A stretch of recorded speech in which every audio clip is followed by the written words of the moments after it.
Italian Wine Podcast. Chin Chin with Italian wine people.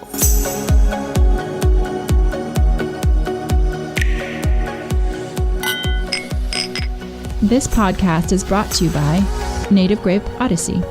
Native Grape Odyssey is an educational project financed by the European Union to promote European wine in Canada, Japan, and Russia. Enjoy. It's from Europe.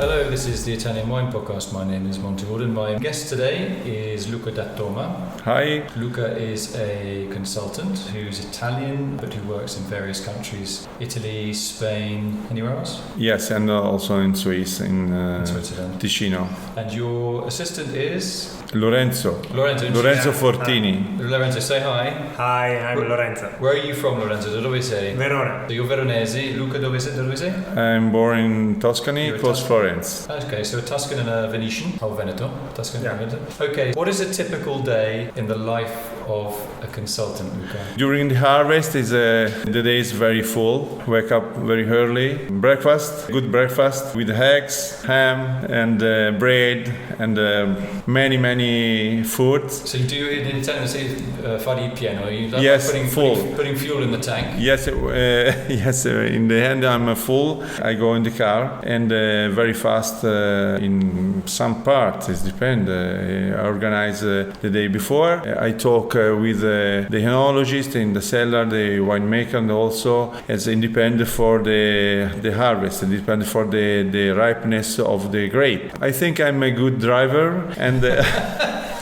and also the good guest for team Telecom Italia Mobile, because I pay a lot. I talk many time with the seller, with the chief of vineyards, The winemaker, and the winemaker, and also the team. But you have your own. You also, as well as being a consultant, you also have your own vineyard in Yes, coastal Tuscany. the vineyards and also the cellar. And what's it called? Due Mani. So it's two hands. That's Yes. you and your wife, who's called? Yes, Elena. Elena. Yes, So Elena that's Celli. Okay. So you have your own estate in Tuscany and you consult. Yeah. What's your background? Lorenzo, what do you do? I work like a winemaker in Poggio al Tesoro Okay. of Allegrini family. So that's the Bolgheri estate. Bolgheri estate. Okay, yes. the Allegrini family, obviously Yes. famous for the Valpolicella and so on. San Polo of In Montalcino. Montalcino. And I start study enology in Verona Okay. because I have some vineyards in Soave zone. Family vineyards. Family vineyards, yes, and start the study, of course, enology. And in the end of the university, I graduated and work with some project with Allegrini family, like a research for the university, but for the Allegrini family. And Allegrini meet me and ask me in 2011, in the end of 2011, if I want go to the Bolgheri for the make a technical internal, the winemaker internal of Poggio al Tesoro. So what's the link between you and Luca D'Attoma? You work together? Yes. Okay. We work together and it's important, the team together with the winemaker internal and the winemaker consulting, because Luca suggests me some things, and my work is realize the suggestion of Luca. Okay. So what is the being a consultant? What is the most difficult thing about being a consultant? You both have your own estates. You both have family estates, both of which are organic or bio. Whether that's important or not, I don't know. But how, when you get up in the morning and you're working on your own estate, Due Mani, in your case, Luca, what is your mindset? Is it different when you go to work at Due Mani or when you're getting in the car and going to consult? How does How does your mindset change? Okay, now Domani is now is the little wineries. Small one, yes. Small, 12. Okay. But we produce 40,000 bottles with 5 wines, different wines. We have a good staff, and they help me also Andrea Lupi, also the other people in Andrea Lupi is organized. Is my right arm. Your right hand. Yeah. And for me, during the harvest, I stay sometimes in the Domani because I'm very attached, heavy for the work in the different wineries. And, we talk about now we are in Poggio al Tesoro, and the Poggio al Tesoro is very important in this area. Big winery, many hectares in the vineyards, and with Lorenzo we produce the great and the very big wines, and more and more. Yes, and also in the Vermentino, and also until the Cabernet Franc dedicato a Walter, and the Sondria also the blend with Cabernet Sauvignon, Cabernet Franc, and Merlot. We must talk about our wines because we have the responsibility to produce the great wine. I said before, and to happiness the people, and also created also for the happiness for us. Mm-hmm. How is a question about cambiamento climatico, climate change? So I'll ask you first. For your work in your own estate and also as a consultant, how is climate change affecting your job, work as a consultant? Okay, the climate change we feel a lot the climate change because every year the time of ripening, the type of grapes in the end of the harvest change. This year's change a lot. In particular for me, 2017 is very critical vintage, but with a good organized, a good technicals, it's possible to make a great wine. Climate change, but change also us, change the management of vineyards, change the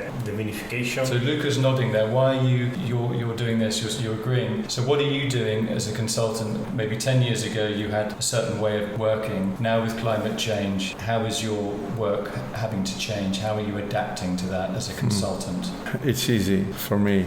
So it's for me necessary to harvesting before. So earlier picking. Yeah. To avoid too much alcohol and yes, but the alcohol we must survive with alcohol. I'm sorry, but this is is my opinion. The alcohol 14.5 is normal in this area and in the most important area in the world. Also in Bordeaux, sure. The whole Bordeaux, the most important Bordeaux, 12.5, 13. Now Bordeaux 14, sure, and more. It's the same. Also, for example, in Italy, the North, South Tyrol or Valle d'Aosta, many years ago, the alcohol is very low. And now is similar to Sicily. Sure. And it's important irrigation sometimes when it's possible. For example, in my vineyard it's not possible, and in Domani is not possible, and we waiting the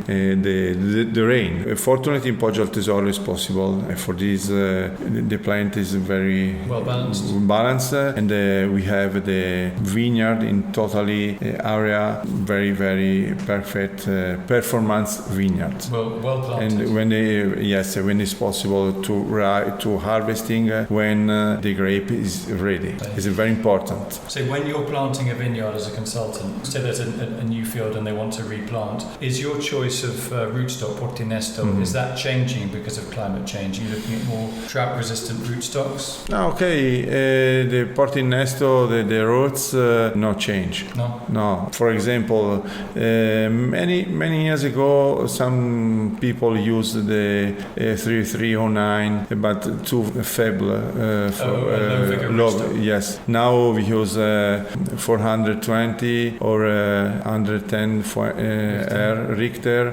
Sometimes Paulsen, but Paulsen in this area is no qualitative. No, it's too much vigor. Yes, too much vigor, because we have the soil rich in clay, but no, the clay very heavy. Fortunately, with not too much sodium. Right, because that will also affect the acidity and the pH.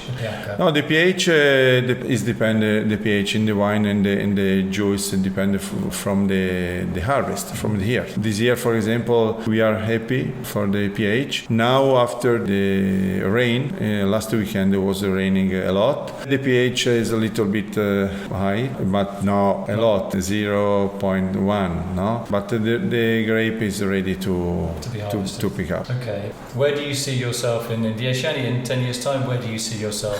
The future. I hope like Luca. How old are you? Yes, I'm.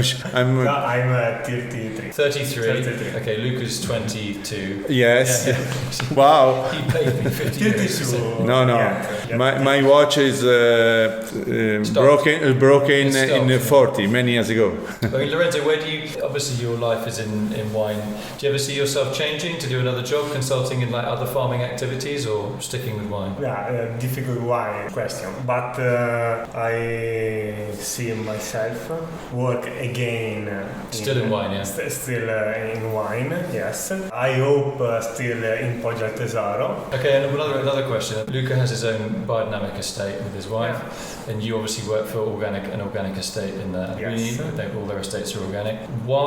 How does organics make sense? Why is organics better with climate change? Why do you continue with organics? Surely it's more work, it's more risky, it's more difficult. Yes, it's more difficult, of course, but it's the right way. Luca teach me the organic system and the biodynamic, but biodynamic is a philosophy a little bit different.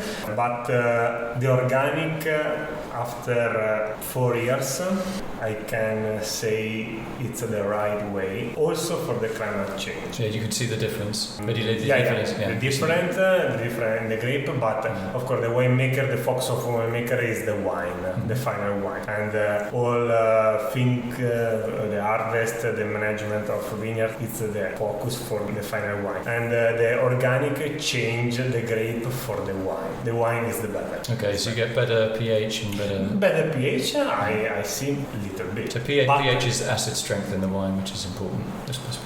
The pH, sorry? No, niente, spiegavo.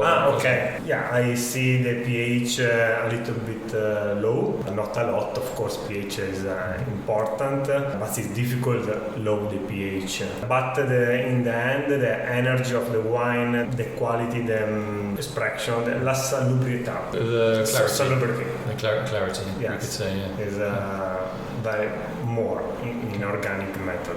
Luca, how do you see the future with obviously organics is growing, biodynamics is growing a little bit, and climate change is definitely growing. How does that mix affect you? I hope in the future is more green, because many people said this, but I can say about the vineyards. The organic growing is better because the plant is more resistant of worm and also the rain. More resistant. Stronger. More stronger. Okay. And for me, this is a sure way. Yeah, it's like an insurance, you say, like an insurance policy. Okay. Yeah, I'm sure for this. Okay, so I want to say thanks to my guests today, Luca da Toma and Lorenzo Fortini. A Fantino is a horseman, and like the Siena. Fortini is strong. Fortini is forte. He looks strong. He's got muscles. He's thin as a rake. He's tall as a tree. He looks to be very strong. Anyway, I want to say thanks to both my guests today, and talking a little bit about their work as consultants. And we spoke a lot about climate change, but any consultant, whichever country they're in, it's the elephant in the room for all consultants, I think, because all the rules are going out of the window. Anyway, thank you very much. You're welcome. Thanks very much. Thank you. Bye. This podcast has been brought to you by Native Grape Odyssey, discovering the true essence of high-quality wine from Europe. Find out more on nativegrapeodyssey.eu. Enjoy. It's from Europe. Follow Italian Wine Podcast on Facebook and Instagram.